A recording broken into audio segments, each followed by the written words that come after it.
కమ్మిన జీవితంలో వెలుగు నింపావయా, వ్యర్థముగా ఉన్న జీవితానికి అర్థం చూపావయా.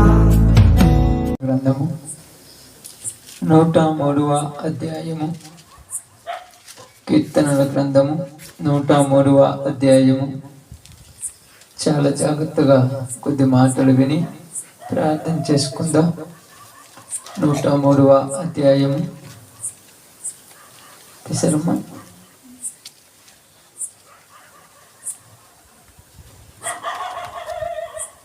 14 వచనాన్ని జాగ్రత్తగా చదువుకుందాం. మనములను నిర్మింపబడిన రీతి ఆయనకు తెలిసే ఉన్నది, మనము మంటివారమని ఆయన జ్ఞాపకము చేసుకొనుచున్నాడు. దేవుడి వాక్య భాగం మన మధ్యలో ఆశీర్వదించును గాక. ఆమేన్. కూడి వచ్చిన అందరికి ప్రభునామములు శుభాలు వందనాలు తెలియచేయుచున్నాను. సమయంలో మరి చదవబడినటువంటి సందర్భము చాలా ప్రాముఖ్యమైనటువంటి సందర్భం. కీర్తనాకారుడైనటువంటి దావీదు మహారాజు రాస్తున్నటువంటి సందర్భం. ఏమని రాస్తున్నాడంటే, మనము నిడిమింపబడిన రీతి ఆయనకు తెలిసే ఉన్నది. మనము ఎలాంటి వారిని అని దేవుడు ఇక్కడ తెలియచేస్తున్నాడు. మనం అర్థం చేసుకోవాలి. ఎందుకంటే బైబిల్ గ్రంథమును అర్థం చేసుకునేటువంటి జ్ఞానము లోకములో ఉన్న మనుషులకి చాలా మందికి లేదు. అందుకని అర్థం చేసుకున్నట్టుగా ఉంటారు కానీ అది అర్థం కాక సాధారణంగా జీవిస్తూ ఉన్నాం. కాబట్టి ఇక్కడ ఏమంటున్నాడంటే, ఒక వ్యక్తి మనము ఎలా నిర్మించబడ్డామో దేవుడికి తెలుసు. ఎందుకంటే ఆయనకు ఎందుకు తెలుసు అంటే, చేసిన వాడు ఆయన కాబట్టి. చేసిన ఆయన ఏమంటున్నాడంటే, మనము ఎలాంటి వాళ్ళమో ఆయనకు తెలుసు కనుక ఆయన మనల్ని జ్ఞాపకం చేసుకున్న ప్రతిసారి కూడా మన మీద ఆయనకి ఏమవుతుందంట? జాలి. ఎందుకు జాలి అవుతుంది? దేవునికి మనుషుల మీద జాలి వేయటం ఏంది? మనుషులు చేస్తున్నటువంటి పనులు కానీ, మనుషులు చేస్తున్నటువంటి పద్ధతులు కానీ, మనుషులు నడుస్తున్న నడవడికను చూసినప్పుడు మనకే కోపం వస్తుంది. ప్రతి ఒక్కరు, ఇప్పుడు మీరందరూ ఇక్కడ ఉన్నారు అనుకోండి, కొంతమందిని చూసినప్పుడు మీకు కోపం వస్తుంది. ఒక్కొక్కసారి చంపేయాలనిపిస్తుంది, ఒక్కొక్కసారి ఇలాంటి వాళ్ళు లేకపోతే బాగుండి అనిపిస్తుంది, ఇలాంటి వాళ్ళ వల్ల భూమి పాడైపోయింది అనిపిస్తుంది, వీళ్ళ వల్ల భూమి నాశనం అయిపోయిందని మనకే కోపం వస్తుంది. కానీ దేవుడికైతే కోపం రావట్లేదు. ఎందుకు కోపం రావట్లేదు చెప్పండి అమ్మా, ఆలోచించండి ఒక్కసారి. ఎందుకు కోపం రావటం లేదు? ఒకసారి మీరు బాగా గమనించి ఆలోచిస్తే, ఆయన మనం చూసినప్పుడు మనం ఆయన దృష్టికి ఎలా కనపడుతున్నామంట? ఆయన మనం చూసినప్పుడు ఇల్లు మట్టి. ఏందంట? మనము మట్టి. మట్టి మీద కోపపడతాడు ఎవరన్నా? బాగా ఆలోచించండి. ఏనుగు సీమ మీద కోపపడుద్దా? సీమ అతి చేస్తుంటది. ఏనుగుకి ఎలా కనపడుద్ది సీమ? దాన్ని అది అతి చేస్తే ఏమవుతుంది అంటే, అప్పుడప్పుడు సీమ కూడా ఏం చేస్తుంది? ఏనుగు మీద పడి దాన్ని కొరకాలని, దాన్ని గిచ్చాలని, దాన్ని ఏదో చేయాలనుకుంటుంది. ఏనుగు సీమ కుట్టినట్టు కూడా ఉండదంట అసలు. ఎందుకంటే దేవుడు మనం చూసినప్పుడు మనం ఎలాంటి వారమంట? మట్టి వారిని. మట్టి వాళ్ళమైన మనములని ఆయన ఏమనుకుంటున్నాడంటే, వీళ్ళ బ్రతుకులు ఇంతేలే, వీళ్ళ జీవితాలు ఇంతేలే, వీళ్ళ ఆలోచనలు ఇంతేలే, వీళ్ళ స్వభావాలు ఇంతేలే, వీళ్ళ మీద నేను కోప్పటం ఏంది? అసలు నా రేంజ్ ఏంది, వీళ్ళ రేంజ్ ఏంది, నా స్థితి ఏంది, వీళ్ళ పరిస్థితి ఏంది, వీళ్ళ మీద నేను కోప్పడి వీళ్ళని ఏదన్నా చెయ్యాలనుకుంటే వీళ్ళు ఏమైపోతారు? చివరికి ఏమైపోతారమ్మా? తెలిసి ఏమైపోతారు చెప్పండి? మట్టి అయిపోతారు. అంతే. మనం ఏమి కాము. మనం అనుకుంటాం మనం కోతలు కోసిన, రోసాలున్నా, డబ్బున్నా, ఆస్తి ఉన్నా, ఐశ్వర్యం ఉన్నా, అందమున్నా, ఏదున్నా మనము మట్టి అని ఎవరికి తెలుసు? దేవుడికి తెలుసు. మనకు తెలియదు. మనకు తెలిస్తే మనం దీని మీద అంత ఆశ పెట్టుకుంటామా? మనకు తెలిస్తే మనం దీని గురించి అంత తపన చెందుతామా? మనకు తెలిసినప్పుడు మనం దీని గురించి అసలు పట్టించుకుంటామా? కానీ మనకు తెలియదు కాబట్టి దీని గురించి పడుచుకొని పగలు, పంతాలు, కోపాలు, ద్వేషాలు, ఈర్ష్యలు, అసూయలని మనం పెట్టుకుంటున్నాం. కానీ దేవుడు ఏమంటున్నాడంటే, వీళ్ళని నేను ఏమి చేశాను, వీళ్ళ స్వభావము ఎలాంటిది, వీళ్ళని నేను ఎక్కడి నుంచి తీశానంటే మట్టిలో నుంచి తీసి తయారు చేశాను. వీళ్ళ యొక్క పరిస్థితులన్నీ కూడా ఇలాంటివే. వీళ్ళకు ఏ కాడికి ఎన్నిసార్లైనా వీళ్ళని బాగు చేయాలి అనే ఆశ, కానీ దేవుడికి పాడు చేయాలని ఆశ లేదు. అయితే మనం ఏమనుకోవచ్చు, బాగు చేయాలంటే ఎలాగంటే మన యొక్క ఆలోచనలంతా కూడా మట్టి బుర్రలు, మంచి బుర్రలు కాదు.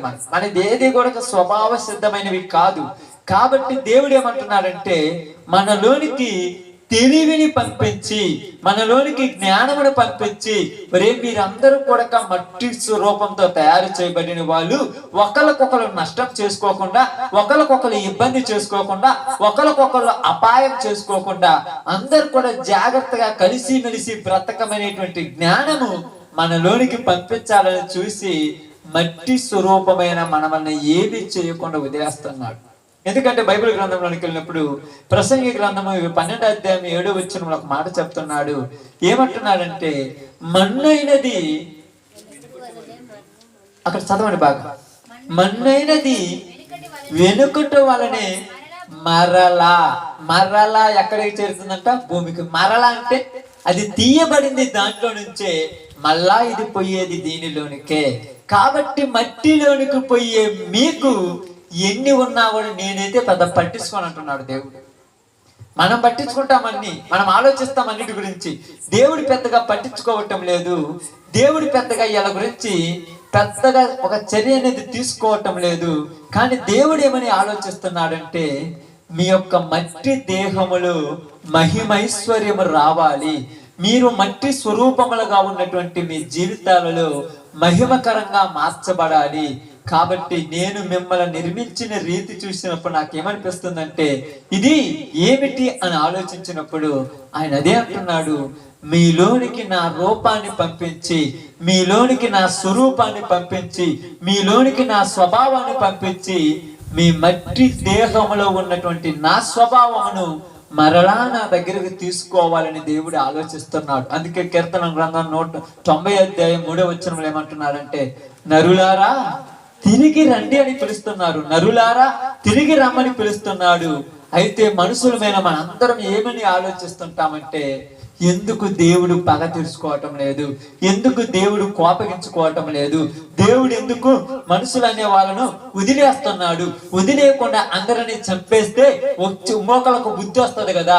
వ్యభిచారం చేసిన వాడిని గాని, దొంగతనం చేసిన వాడిని గాని, అబద్ధాలు చేస్తున్న వాడిని గాని చంపేస్తుంటే వాడిని శిక్షించటం వల్ల వెనకటి వాడు బాగుపడతాడు కదా, వాడిని శిక్షించటం వల్ల వెనకున్నోడు జాగ్రత్త పడతాడు కదా అని చాలా మంది మన ఆలోచన ఉంటాయి. కాబట్టి మనందరూ ఆలోచించలేదు కదా. ఇప్పుడు నేను దొంగతనం చేశాను అనుకోండి, మీరు అందరూ ఏమనుకుంటారు, వాడికి ఏదైనా బుద్ధి వస్తే ఈసారి చేయడు కదా, వాడికి ఏదైనా తెగులు వస్తే ఈసారి చేయడు కదా. ఈ రోజు తప్పులు చేస్తున్న వాళ్ళను జైళ్ళల్లో గాని కోర్టులో గాని పంపిస్తున్నారు. వాడికి తప్పు చేయటం వల్ల వాడిని తీసుకెళ్లి జైల్లో వేశారని ఇంకొకటి ఎవరన్నా తప్పు చేయకుండా ఉన్నారా? బాగా ఆలోచించండి. తప్పు చేశాడని వాడికి శిక్ష చేసినంత మాత్రాన తప్పు చేయకుండా ఉన్నారా? ఇప్పుడు దిశ హత్య కేసు అనేది ఉంది. వాళ్ళ నలుగురిని ఎన్కౌంటర్ చేసి చంపేశారు. వాళ్ళని చంపేశారు అన్నంత మాత్రాన్ని మిగతా వాళ్ళకి ఏమైనా భయం వచ్చిందా? అంటే మనం ఏం అర్థం చేసుకోవాలంటే, మనుషుల యొక్క స్వభావం అలాంటిదే, కానీ ఆ స్వభావాన్ని మార్చాలనేది దేవుని ఉద్దేశం. వాళ్ళల్లో ఉన్నటువంటి ఆ యొక్క ఉద్దేశాలను మార్చాలి, వాళ్ళల్లో ఉన్నటువంటి ఆ పద్ధతులను మార్చాలి, వాళ్ళ హృదయాలలో ఉన్నటువంటి ఆ చెడు లక్షణాలను మార్చాలని దేవుడి జ్ఞానాన్ని మనుషులకు పంపిస్తూ ఉన్నాడు. అందుకని ఏమంటున్నాడు మనం చదివినప్పుడు, అక్కడ ఆలోచించినప్పుడు, మనము మట్టివారిమని ఆయన జ్ఞాపకము చేసుకొని, మన మీద కోపం వచ్చిన ప్రతిసారి ఆయనకేమని జ్ఞాపకం వస్తుంది, వీళ్ళు మట్టి వాళ్ళు. ఇప్పుడు మట్టి వాళ్ళని ఏం చేద్దామంటే, మట్టి వాళ్ళు అంటున్నారంటే ఆయనకు మనకు చాలా తేడా ఉందని అర్థం. ఇందాక మీకు చెప్పాను చూడండి, ఏనుగు సేమ్ మీద పగ పెంచుకుంటుంది. పెంచుకుంటే ఏమవుద్ది? ఏమైనా జరుగుద్దా? దానికి టైం వేస్ట్ అంతే. దానికి పెద్ద ఆలోచన ఉండదంతే. దేవుడు మనుషుల మీద పగన పెంచుకునేవాడు కాదు. దేవుడు మనుషులను పాడు చేయాలని ఆలోచన కలిగేవాడు కాదు. దేవుడు మనుషులను భంగం చేయాలనుకునేవాడు కాదు. ఇలా మట్టి రూపంలో ఉన్న ఏళ్లను నేను చూసిన ప్రతిసారి నాకు వాళ్ళ మీద ఏమి కలుగుతుందంట? జాలి. వాళ్ళ మీద నాకు జాలి కలుగుతుంది. ఎందుకంటే మనము చేసిన తప్పులను ఒక్కసారి మనం జ్ఞాపకం చేసుకుంటే మనమే క్షమించుకోవాలి. కొన్నిసార్లు మనం చేసిన పొరపాట్లు ఉంటాయి, కొన్ని ఇబ్బందులు ఉంటాయి. ఒకసారి గుర్తు చేసుకుంటాం మనం ఎప్పుడు చేసినవి ఉన్నాయి. మనకు ఊహ తెలిసిన తర్వాత చేసాం, ఊహ తెలియక ముందు చేసి వదిలేయండి. ఊహ తెలిసిన తర్వాత చాలా తప్పులు చేసి ఉంటాం, చాలా పొరపాట్లు చేసి ఉంటాం. ఇవన్నీ మనం ఒక్కసారి గుర్తు తెచ్చుకుంటే మన మీద మనకే అసహ్యం అవుతుంది. మరి దేవుడికి ఎందుకు మన మీద అసహ్యం వేయటం లేదు? దేవుడికి ఎందుకు మన మీద కోపం రావటం లేదు? దేవుడికి ఎందుకు మన మీద పగ రావటం లేదు? దేవుడు ఎందుకు మనల్ని శిక్షించటం లేదు? దేవుడు ఎందుకు మనల్ని వదిలేస్తున్నాడంటే ఆయన మన వైపు చూసినప్పుడు మన మీద ఆయనకేమని ఆలోచన వస్తుందంటే ఇవన్నీ మట్టి దేహాలు. ఎలాగంటే ఒక అర్థం కావటానికి ఇర్మియా గ్రంథంలో నుంచి ఒక ప్రవక్తను ఇర్మియా గ్రంథంలో ఒక ప్రాంతానికి పంపించాడు. 18వ అధ్యాయంలో అనుకుంటాను, చూడండి అమ్మా, 18వ అధ్యాయంలో అనుకుంటాను. ఇర్మియా గ్రంథం 18వ అధ్యాయం మొదటి నుంచి చూడండి తొందరగా. యెహోవా యొద్ద నుండి ఇర్మియాకు ప్రత్యక్షమైన వాక్కు, నీవు లేచి కుమ్మరి వాని ఇంటికి పొమ్ము, అక్కడ నా మాటలు నీకు తెలియచేయుదును. ఏమని తెలియచేస్తున్నాడు చూడండి అమ్మా. నేను కుమ్మరి ఇంటికి వెళ్ళగా వాడు తన సార మీద పను చేయుచుండెను. కుమ్మరి జిగట మట్టితో చేయుచున్న కుండ వాని చేతిలో విడిపోగా ఆ జిగట మన్ను మరలా తీసుకొని కుమ్మరి తనకు యుక్తమైనట్టుగా దానిని మరి ఒక కుండ అంటే మట్టి చూసుకొని ఆ సార మీద తిప్పుతున్నప్పుడు అది కుండగా తయారవుతుంది. తయారైనప్పుడు కుండగా తయారవుతున్నది పగిలిపోయినప్పుడు మళ్ళా మట్టి పగిలిపోయిందని పాడేస్తున్నాడా? పారేయటం లేదు. దాన్ని ఏం చేస్తున్నాడు? మళ్ళా తీసుకొని వేరే ఒక కుండ తయారు చేస్తున్నారు. అలాగే మీరు చెడిపోయారని, పాడైపోయారని, మీ జీవితాల్లో పాపం చేశారని, దొంగతనాలు చేశారని, పాపాలు చేశారని మిమ్మల్ని నేను పగలగొడితే మీరు అప్పుడే పోతారు. కానీ మీకు మరలా నేను ఏమిస్తున్నానన్నాడు? అవకాశాలు ఇస్తున్నానన్నాడు. ఈరోజు దేవుడు అవకాశాలు ఇస్తున్నాడని మనుషులకు అర్థం కాక దేవుడు అనేవాడు ఉంటే నేను ఇన్ని తప్పులు చేస్తున్నా కూడా నన్ను ఎందుకు శిక్షించలేదని విర్రవీగుతూ ఉంటారు. మీరు అంటున్న దేవుడు నిజంగా ఉండుంటే నేను ఇప్పుడే దొంగతనం చేసి వచ్చాను, నేను ఇప్పుడే పాపం చేసి వచ్చాను, నేను ఇప్పుడే ఒకరిని చంపొచ్చాను, నన్ను ఎందుకు శిక్షించట్లేదంటే దేవుడు శిక్షిస్తే మనం ఎంత వాళ్ళం? అసలు దేవుడు తెలుసుకుంటే మనం ఎంత వాళ్ళం? కానీ దేవుడు మనల్ని శిక్షించాలనుకోలేదు. ఏమనుకుంటున్నాడంటే కొమ్మరవాని కుండ పగిలిపోయినప్పుడు వాడు దాన్ని విడిచిపెట్టకుండా మరలా దాన్ని కుండగా తయారు చేసినట్టుగా మనుషుల యొక్క జీవితాలలో పాపమని అంటుకట్టుకుపోతే ఆ పాపంలో వాళ్ళను వదిలిపెట్టకుండా మరలా వాళ్ళను బాగు చేయాలని దేవుడు ఎదురు చూస్తూ ఉన్నాడు. ఎందుకంటే బాగా చూద్దాం, ఆలోచిద్దాం. అనే కీర్తన గ్రంథంలో నుంచి ఒక మాట చూద్దాం. కీర్తన గ్రంథము 78వ అధ్యాయము 38, 39 వచ్చిన జాగ్రత్త చదువుదాం తొందరగా. అయితే ఆయన వాత్సల్య పూర్ణుడై వారిని నశింపచేయక వారి దోషములను, వారు చేసిన పాపాలను ఏం చేస్తున్నాడంట? దేవుడు పరిహారం చేయుచున్నాడు. పరిహరించడం అంటే అమ్మా, పరిహారం అంటే తీసివేస్తాం, మర్చిపోతున్నాడు. పరిహారం చెల్లించేశాడు. ఇక మీకు దోషాలు లేవంటున్నాడు. నిన్నటి దాకా నేను పాపం చేసేస్తే ఇప్పుడు నేను నిలబడితే దేవుడు ఏమంటున్నాడంటే ఎందుకు ఈ మనిషిని శిక్షించమంటే ఈ మనిషి మీద దోషం లేదు, ఎందుకంటే ఆ దోషాన్ని నేనే తీసేశాను అంటున్నాడు ఆయన. ఎందుకంటే బాగా చూడండి, 103, 10 వచనం చదవండి. కీర్తన గ్రంథం 103, 10 బాగా అర్థమవుతుంది. ఇక్కడ మన పాపములను బట్టి మనకు ప్రతీకారము చెయ్యలేదంట. చేసింటే ఒకలానా బతుకోవాలమ్మా? ఎన్నిసార్లు మనం తప్పులు చేస్తుంటాం? మనం చేసిన పాపానికి ప్రతీకారం చెయ్యలేదు, తర్వాత మన దోషములను బట్టి మనకు ప్రతిఫలము ఇయ్యలేదు. ఈరోజు మనుషులు చేస్తున్న పాపాలకు దేవుడు ప్రతిఫలం ఇంకా ఇవ్వటం లేదు. మనుషులు చేస్తున్న దోషాలకు దేవుడు ఇంకా శిక్ష ఇవ్వటం లేదు. ఎందుకు ఇవ్వటం లేదంటే, కొమ్మరు వాడిని చూసినప్పుడు కొండ పగిలిపోయిందని వాడు వదిలేయకుండా ఆ కొండను మళ్ళా వాడికి ఇష్టమైనట్టుగా కొండ రెడీ అయ్యేటట్టుగా దాన్ని ఏం చేస్తున్నాడు? సారెపై మరలా ఇసుగు పుట్టదా కొమ్మరవానికి? ఇసుగు పుట్టుదలే చెప్పండి, నిజంగా చెప్పండి, ఇసుగు పుట్టుద్దా లేదా? ఇసుకు రాదు. ఎందుకు రాదంటే వాడికి ఇష్టమైన దాన్ని తయారు చేసుకున్నప్పుడు ఇసుకు వస్తుందా? మీరు ఎప్పుడైనా ఇంట్లో అప్పుడప్పుడు ఫుడ్ అంటే వంటకాలు నేర్చుకుంటుంటారు కదా. నీకు ఒక వంటకం నేర్చుకోవాలి, నీ భర్తకు మంచి ఆహారం పెట్టాలి, అతడు అడిగాడు అలవాటు చేయమని అన్నప్పుడు 100 సార్లైనా చేసి ఏం విసుగుపట్టలేదంటే, నా భర్తను సంతోషపరచడానికి ఎన్నిసార్లైనా చేసి రుచిగా తయారు చేసి ఆయనకి ఇయ్యటమే నా పని. అంటే ఇప్పుడు ఇష్టంతో చేసేటప్పుడు దానికి ఏముండదు, ఇసుకు రాదు. ఇష్టం లేకుండా చేసే వాళ్ళకి ఇసుకు వస్తుంది. కాబట్టి దేవుడికి మనమంటే ఇష్టం, మన మీద ఆయనకు అది ఇష్టం ఉంది కనుక ఏ మనుషుడు చేసిన తప్పుకు కూడా ఈరోజు శిక్ష వేయటం లేదు. ఏ మనుషులు చేస్తున్న అక్రమాలకు కూడా ఈరోజు శిక్ష వేయటం లేదు. ఎందుకంటే ఆయన ఇష్టపడి మనల్ని పెంచుకుంటున్నాడు. ఆయన చేతిలో ఉన్నటువంటి మనుషులు మనందరము ఆయనకు నచ్చినట్టుగా జీవించాలని ఆయన ఎదురు చూస్తున్నాడు. ఆ కుమ్మరివాడు సారె మీద ఎలాగైతే ఇసుకు లేకుండా కొండను తయారు చేయటానికి ఇష్టపడుతున్నాడు, అదే విధంగా దేవుడు ఇప్పుడు పాపములో ఉన్న మనుషులందరినీ కూడా ఇసుకు లేకుండా మరలా వెళ్ళి వాళ్ళకు మంచి మాటలు చెప్పమని పంపిస్తున్నాడు. ఎందుకంటే మనిషి మట్టి దేహము, ఈ మట్టి దేహంలోనికి మంచిది పోవాలంటే చాలా కష్టం. చెడుది పోవటం ఈజీ, మీకు తెలుసో తెలియదు. ఈ మధ్యకాలం వర్షాలు పడ్డాయి. వర్షం పడినప్పుడు పిచ్చి చెట్లు, పనికి మాలిన చెట్లు ఊరకనే పెరుగుతాయి, కానీ మంచి చెట్లు అసలు పెరుగుతాయి? కలుపు మొక్కలు ఏంటో అసలు మీరు విత్తనాలు వేయాల్సిన పని అటంతటా అయ్యే పెరుగుతాయి. మరి మంచి చెట్లు ఒక్కడనే పెరుగుతాయి? మంచి చెట్టు పెరగాలంటే మీరు విత్తనం నాటాలి, దాని చుట్టూ కంచె వేయాలి, దానికోసం నీళ్లు పోయాలి, ఎన్నో చేయాలి. ఏమి లేకుండా పెరుగుతుంది. అలాగే మనుషులలో కూడా చెడు ఒకళ్ళు చెప్పాల్సిన పనిలా అది ఆటనే వస్తుంటది ఆటోమేటిక్ గా.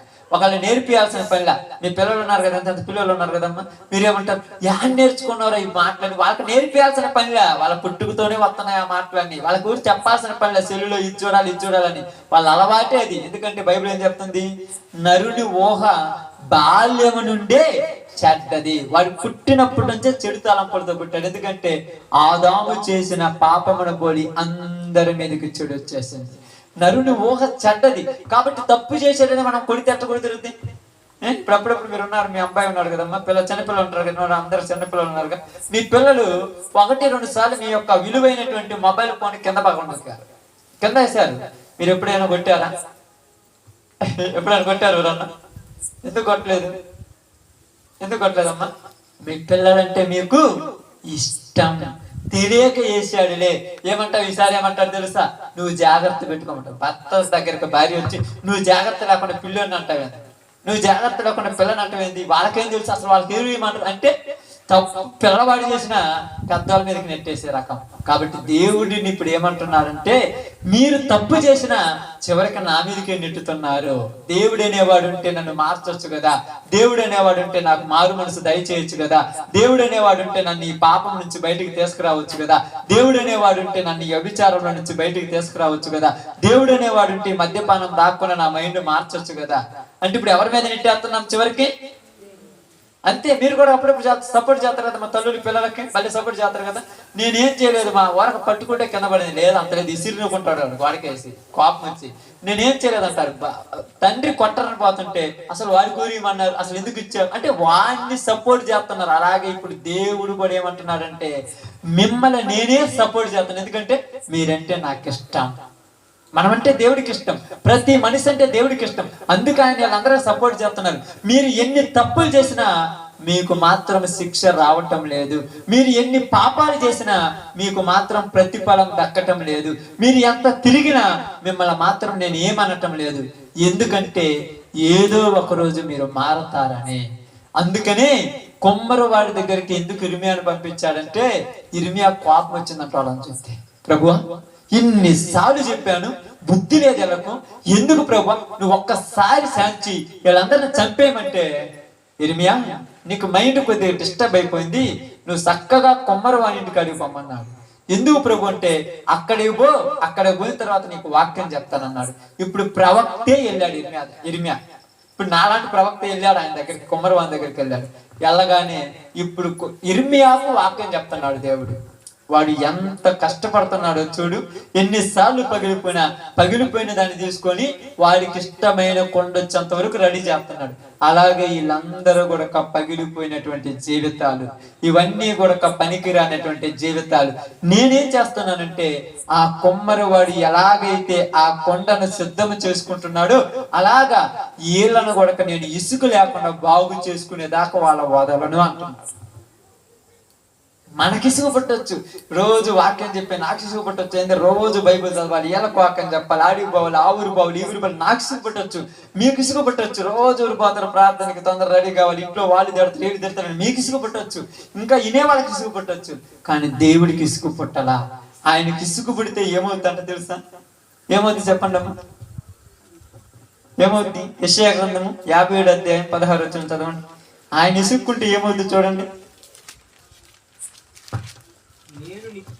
నేను నిత్యము పోరాడువాడను కాను, ఎల్లప్పుడూ కోపించువాడను కాను.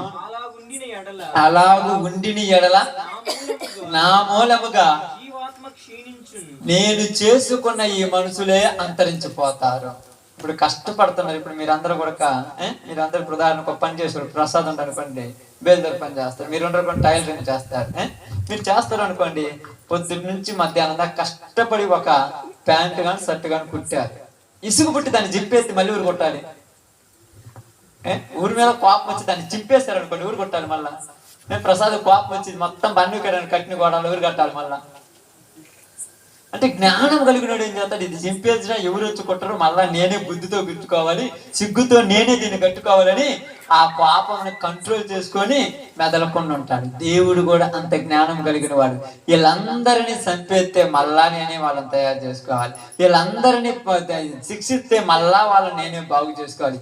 అందుకని నేను నిత్యము కోపించువాడను కాను, నేను నిత్యము పోరాడువాడను కాను. నేనే కోపగించుకుంటే నా చేతిలో ఉన్నటువంటి ఈ యొక్క షర్టు గాని లేకపోతే ప్యాంటు గాని దానికి మాటలు వచ్చా, ఏంద్రా నన్ను చెప్తున్నావు అంటదా, పొద్దుట నుంచి నన్ను కట్ చేసే మళ్ళీ నన్ను చెప్తున్నావు అంటదా. ఎందుకంటే అదే ఆ మాట మీకు ఇక్కడ చూడండి. కావాలంటే యెషయా గ్రంథం 29:16 చదవండి. ఇదే మాట అక్కడ రాయబడింది. అంటే మీకు ఎగ్జాంపుల్ మీకు అర్థం కావడానికి మీకు చెప్తున్నాను. చూడండి, యెషయా గ్రంథం 29:16. అయ్యో మీరు ఎంత మూర్ఖులు, కుమ్మరికిని మట్టికిని భేదము లేదని ఎంచదగునా, చేయబడిన వస్తువు దానిని చేసిన వారిని గూర్చి ఇతడు నన్ను చేయలేదని అనవచ్చునా. అంటే నువ్వు కుట్టేటువంటి వస్త్రము గాని నువ్వు కట్టిన గోడ గాని నువ్వు నన్ను కట్టలేదని మాట్లాడుతా. అట్టంటే అట్లుంటది. అంటే నీ చేతిలో ఉన్నది అది నీకు నచ్చినట్టుగా ఎట్టబడితే దాన్ని తిప్పుకొని నీకు నచ్చినట్టుగా దాన్ని రెడీ చేసుకుంటావు. అలా రెడీ చేసుకోవాలంటే ముందు నీలో ఏముండాలి? ఓపిక, సహనము. అలాగే దేవుడికి భూమి మీద ఉన్నటువంటి మనుషులైన వీళ్ళందరినీ తనకు నచ్చినట్టుగా రెడీ చేసుకోవడానికి ఆయన దగ్గర ఎంత ఓపిక ఉన్నది, ఆయన దగ్గర ఎంత సహనం ఉండొచ్చు అమ్మా. మనకేం లేదు, మన ఇంట్లో వాళ్ళే, మన భర్తలు కానీ, మన బిడ్డలు కానీ, మన భార్యలు కానీ, మన ఇరుగు పొరుగు వారు కానీ, మన తల్లిదండ్రులు కానీ 4-5 సంవత్సరాలు మనం మాట్లాడకపోతే సిగ్గుచేస్తుంది, మనకు అనిపించేస్తుంది.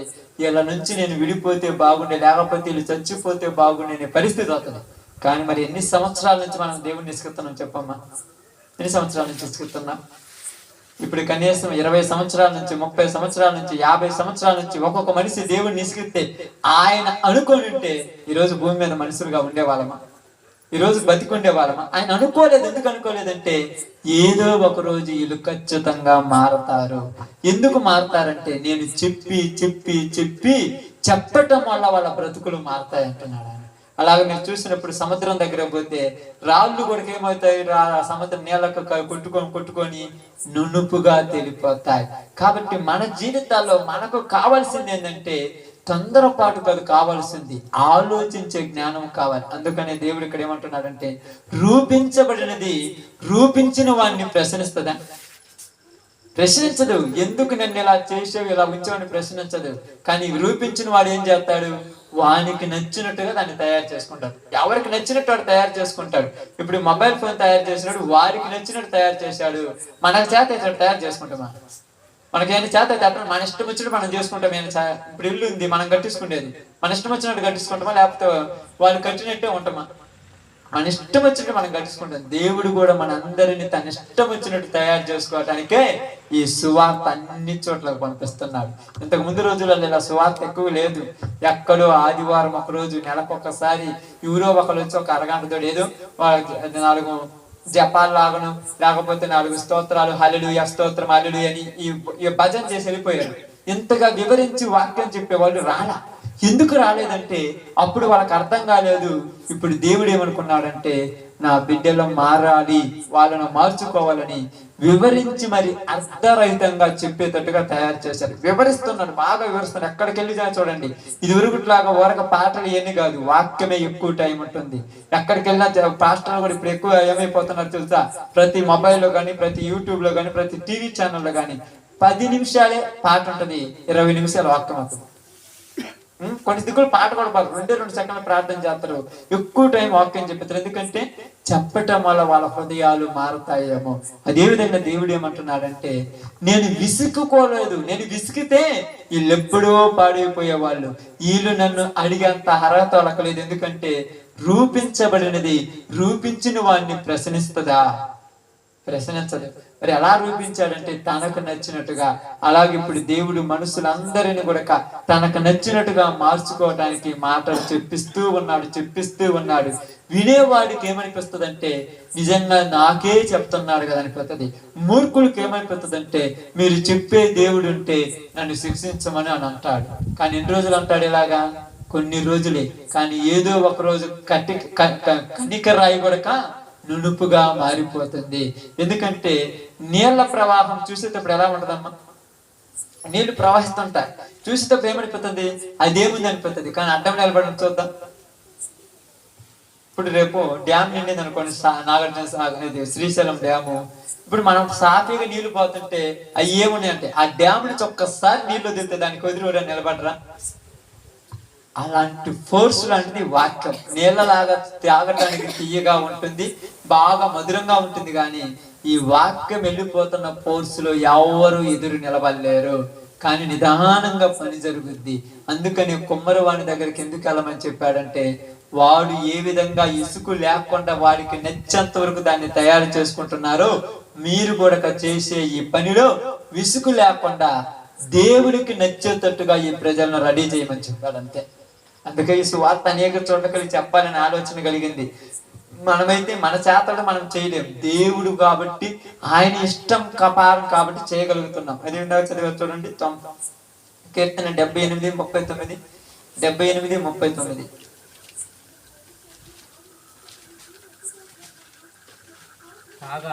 కాగా వారు కేవలము శరీరులై ఉన్నారనియు విసరి వెళ్ళి మరలి రాణి గాలి వలె ఉన్నారనియు ఆయన జ్ఞాపకము చేసుకొనెను. చూడండి ఎలా ఉన్నారంటే వీళ్ళు కేవలము శరీరుల మీద కోపగిస్తాడా మహిమ కలిగిన దేవుడు? మనం మట్టి మీద కోపపడతామా? మట్టి మీద కోపడితే ఏమవుతుంది? దానికి ఏం తెలియదు. కానీ దాన్ని మనం ఏం చేయొచ్చు? మట్టిని అవసరమైతే ఎన్ని రకాలుగా సిద్ధం చేయాలని రకాలుగా సిద్ధం చేస్తారు కుమ్మరివాడు. డిజైన్ వర్క్, డిజైన్ బొమ్మలుగా, డిజైన్ గా. ఏంటి ఇది? మట్టే కదంటే తయారు చేసే వారి చేతిలో నైపుణ్యం ఉంటారు, కానీ ఎలాగైనా దేన్నైనా రెడీ చేయగలరు. కాబట్టి దేవుని మాట కూడా అలాంటిదే. ఈ లోకంలోకి వచ్చిన మట్టి దేహాలలో ఉన్నటువంటి ఈ మూర్ఖత్వాన్ని తీసివేయటానికి దేవుడు తన మాటలు తెలియచేస్తున్నాడు. మరి ఎప్పటిదాకా అంటే ఆయన వచ్చేంత వరకు మనుషులకు శాంతి ఇచ్చేసాడు. అంతే. ఇందాక బ్రదర్ ఒక మాట చెప్పాడు, పేతురు రాసిన 2వ పత్రికలో ఆయన దీర్ఘశాంతం చూపుతున్నాడు అంటే ఎందుకు? ఎవడును నశించకూడదు అని ఆయన మనుషుల మీద ఏం చేస్తున్నాడంట? దీర్ఘశాంతం చూపుతున్నాడు. మనకు ఆ దీర్ఘశాంతం చూపే స్వభావం ఉందే? మనం రోజుకి 20-30 సార్లు లోకంలో ఉన్న వాడిని ఎన్నిసార్లు తిట్టుకుంటాం? మన చేతిలో దేవుళ్ళలాగా పవర్ ఉంటే ఎంతో మందిని చంపేశారు మీరు. ఎందుకంటే తప్పు చేసిన ప్రతి ఒక్కరిని చంపుకుంటే ప్రతి భూమి మీద ఊరి నిలబడతారమ్మా. పాపం చేసిన ప్రతి ఒక్కరిని చంపుకుంటే ప్రతి భూమి మీద నిలబడగలరమ్మా. కోపాలు వస్తాయి, కానీ దేవుడు కోపం ఉంది, మన కోపం ఎంత? కానీ అంత కోపం కలిగిన ఆయనే తను తయారు చేసుకున్న మనుషుల్ని ఎలా చూస్తున్నాడంట? వీళ్ళు మట్టి, ఇది శరీరము, వీళ్ళకేమీ తెలియదు, ఏదో ఒకరోజు వీళ్ళు తెలుసుకొని మారతాడని తన వాక్యం చెప్పిస్తున్నాడు. కాబట్టి ఈరోజు మనందరికీ నీకు చెప్పిన మాట ఏంటంటే, ఒక చిన్న మాట ఏంటంటే, మనుషులు చేస్తున్న పాపాలకు ప్రతిఫలం దేవుడు ఎందుకు ఇవ్వటం లేదంటే, వాళ్ళు ఏదో ఒకరోజు ఖచ్చితంగా మారతాడు. మారినప్పుడు పాపాలన్నీ దేవుడు మర్చిపోయి ఒక కొత్త జీవితం వాడి జీవితంలో అనుగ్రహిస్తాడు. అందుకని బైబిల్ గ్రంథంలో చూశారు కదా, ఎలాంటి వాళ్ళు మారారు? ఎలాంటి వాళ్ళు? ఒక మగ్దలేన మరియ, వ్యభిచారం చేసేటువంటి ఈమ యేసు ప్రభు దగ్గరకు వచ్చిన తర్వాత మారింది. ఎవరైనా ఆమె దగ్గర పోయి అడిగితే అది పాత జీవితము, నా దేవుడు ఇప్పుడు నన్ను మార్చాడని చెప్తుంది. ఈరోజు మన జీవితాలు కూడా అలాంటివి, మార్చగలం. ఎలాంటి వాడైనా మారతాడు. మీరు అనుకుంటాడు మీరు మారడని, ఖచ్చితంగా చెప్తున్నాను. ఈరోజు ఒక దేవుని సేవకుడుగా దేవుడు తలుసుకుంటే ఎవరినైనా ఎప్పుడైనా మార్చగలడు. కానీ ఆయన తలుసుకున్నాడు కాబట్టి ఈరోజు భూమి మీద సువార్త వెళ్ళిపోతుంది. ఎక్కడ పడితే అక్కడ చూడండి, మీరు 24 గంటలు 365 రోజులు, ప్రతిరోజు, ప్రతి క్షణము, ప్రతి గంట, ప్రతి నిమిషము కూడా ప్రపంచంలో ప్రార్థన జరుగుతూనే ఉంది. ఎక్కడ నువ్వు చేయకపోతే వచ్చామో వేరే చోట మోకలు చేస్తుంటారు, వేరే చోట మోకలు. మన ఆంధ్రప్రదేశ్లోనే చూడండి, ఎన్ని దిక్కులు, రోజు ఒక మీటింగ్, రోజు ఒక ప్రార్థన, రోజు ఒకటి. కొంతమంది రాత్రింబగలు ప్రార్థన చేసే వాళ్ళు ఉన్నారు. అంటే దేవుణ్ణి రోజు బతిమలాడుతున్నారు. ఏమని? అయ్యా, నువ్వు సృష్టించుకున్న నరులని నువ్వే తీసేస్తే ఎవరయ్యా ఇక్కడ మారేదని బతిమలాడుతూ ఉన్నారు అందరూ. కాబట్టి మనందరికీ నేను చెప్పిన మాట ఏంటంటే, శపించేవాడు కాదు దేవుడు. మరి ఎవరమ్మంటే దీవించేవాడు. ఏమని దీవిస్తున్నాడంటే, పాపము చేసిన వీళ్ళు పాతాళానికి కాదు పోవాల్సింది, పాపముల నుంచి బయటకు వచ్చి పరలోకానికి వెళ్ళాలని దీవించాడు అందరిని. అది అర్థం కాక మనం భూమి మీద ఉన్నటువంటి వనరుల కోసము, ఆస్తి కోసము, బంగారం కోసము, ఏట కోసం దీవెనలు అంటున్నాం. నేను చెప్తున్నాను చూడ, కావాలంటే మీకు చెప్తాను. పాపం చేసినోడు అభివృద్ధి చెందుతున్నాడు, పాపం చేయనోడు అభివృద్ధి చెందుతున్నాడు. తెలుసా? ప్రార్థనకు వచ్చిన వాడి దగ్గర మంచివి జరుగుతుంది, రానోడు కూడా మంచి జరుగుతుంది. తెలుసా? మీకే ఆశీర్వాదాలు కాదు, భూమి మీద అందరికీ ఉన్నాయి భూ సంబంధమైన ఆశీర్వాదాలు. మన పంటలే పండాము, అందరి పంటలు పండుతున్నాయి. మన ఒక్కల మీద వాన పడట్లా, అందరి మీద వాన పడుతుంది. మన ఒక్కలకే సూర్యుడు ఉదయించట్లా, అందరికీ సూర్యుడు. అంటే దేవుడు అందరు కావాలని ఆయన కోరిక. అంతే. మనమేమనుకుంటామంటే, మాకేంది తాగింది, మాకు నష్టం జరుగుతుందంటే, భూమి మీద ఉన్నాం కాబట్టి నష్టాలు వస్తుంటాయి, బాధలు వస్తుంటాయి, సమస్యలు వస్తుంటాయి, ఇబ్బందులు వస్తుంటాయి, అన్ని వస్తుంటాయి. వీటన్నిటిని పట్టించుకోకూడదు. మనం చేయాల్సింది ఏంటంటే, పాత జీవితం మార్చుకొని కొత్తగా జీవించి, మనం జీవించే జీవితము ఎదుటి వాళ్ళకి ఆదర్శంగా నిలబడాలంతే. అదే దేవుడు కోరుకునేది, ఇంకా ఏది కోరుకోవటం లేదు. కాబట్టి ఈరోజు మీ అందరూ కూడా ఆలోచించింది ఏంటంటే, దేవుడు మనుషులకు ఎందుకు శిక్షలు విధించడం లేదంటే, ఆయన సృష్టించుకున్న వాళ్ళని ఆయనే చంపేయాలనుకునేవాడు. అంత కఠినుడు కదమ్మా దేవుడు. మన పిల్లలు మనం చంపుకుంటామయ్యా, ఎంత తప్పు చేసినట్టు చంపుకుంటూ చెప్పండి. ఒక ప్రాంతంలో మేము వెళ్ళినప్పుడు ఒక తండ్రి చెప్తున్నాడు, మా కుమారుడు ఒకరిని చంపేసి జైలు పోయి ఇంటికి వచ్చాడయ్యా అంటే, మీ కుమారుడిని చూస్తే నీకేమనిపిస్తుందంటే, మా వాడు మంచోడేనయ్యా, ఆ సందర్భంలో అలా చేశాడంటే మా వాళ్ళు తప్పేం లేదు, ఆ పరిస్థితి అలా వచ్చాయి అంటే కన్న తండ్రి కాబట్టి ఆయన ప్రేమించాడు. అదే మనందరికి ఏమనిపిస్తుంది చెప్పండి? మీకేమనిపిస్తుంది? వాడు దుర్మార్గుడు కాబట్టి అలా చేసింది అంటే కన్న తండ్రి. ఆఫ్టర్ ఒక 10 సంవత్సరాలు 20 సంవత్సరాలు పెంచిన తండ్రికే కుమారుడు మంచోడంటే, మనల్ని సృష్టించిన దేవుడికి మనం మంచోళమా కాదా? దేవుడు ఎప్పుడైనా కూడా మనం పాడు చేయాలనుకోడు, ఆయన బాగు చేయాలనుకుంటాడు, అదే ఆయన కోరిక. కానీ మనమేమనుకుంటున్నామంటే, అవకాశం దొరికింది అని ఇష్టం వచ్చినట్టు తిరుగుతున్నాం. తిరిగిన తర్వాత ఏమవుతుందంటే, ఇచ్చలవిడిగా తిరగటం వల్ల నష్టాలు జరుగుతున్నాయి. ఆ నష్టం జరిగిన తర్వాత మారటం కంటే నష్టం జరగక ముందే బాగుపడమని దేవుడు చెప్తున్నాడు. ఎందుకంటే ఇప్పుడు మీరు చెప్తారు, నాకు బండి మీద నేను 90, 80, 110, 120 పోతున్నాను. ఇలాంటి ఆమె వచ్చి, అయ్యా అంత ఫాస్ట్ పోతే కింద పడతానంటే, నీకేం తెలిసా నేను పోయిన అనుకోండి, ఏడో అది కింద పడినామంటే ఊరు గుర్తొస్తారు, ఏమే గుర్తొస్తుంది, ఆమె చెప్పిన మాట అంటే బాగుండేది కదా. కాబట్టి దేవుడు కూడా ఎన్నోసార్లు చెప్తున్నాడు, చెప్పిన మాట వినకపోవటం వల్ల పాడైపోతున్నారు. ఆ పాడైపోయినప్పుడు మళ్ళా ఆయన గుర్తొచ్చి ఇడికొస్తారు. కానీ దేవుడు ఎవరిని కూడా చంపడు. అంటే ఎలాగా? తప్పులు చేశారని చంపడు. మరి ఏం చేస్తాడంటే తప్పులు చేసిన వాడికి ఛాన్సులు ఇస్తున్నాడు. ఎంతవరకు ఇస్తాడంటే బతికంత వరకు ఇస్తున్నాడు ఛాన్సులు. భూమి మీద ఉన్న ప్రతి వాడికి ఇస్తున్నాడు ఛాన్సులు.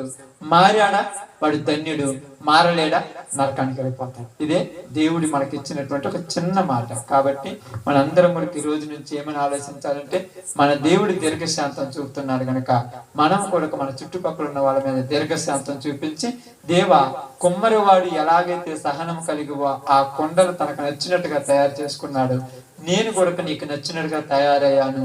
నువ్వు చెప్పినట్టుగా నేను అనేక మందికి నేను గురించి తెలియచేసి అనేకులు నీ వైపు రావటానికి కావలసిన జ్ఞానంతో వాళ్ళ కొరకు ప్రేమతో ప్రార్థన చేసే మనసు దయచేయమని అందరూ ప్రార్థన చేయండి. ఎప్పుడు కూడా ఎదుటి వాళ్ళ మీద మనం పగలని పెట్టుకోకూడదు. పగ పెట్టుకున్నాం అనుకోండి, మనం మట్టి వాళ్ళు మట్టి ఏముంటది? ఏమీ ఉండదు, ఉపయోగం లేనే లేదు, దానివల్ల ప్రయోజనం లేదు. రేపు తీర్పులో నిలబడ్డప్పుడు అప్పుడు అర్థమవుతుంది. ఓకే, అందరు తల వంచితే ప్రార్థన చేస్తాను. అందరం కూడా ప్రార్థనలోకి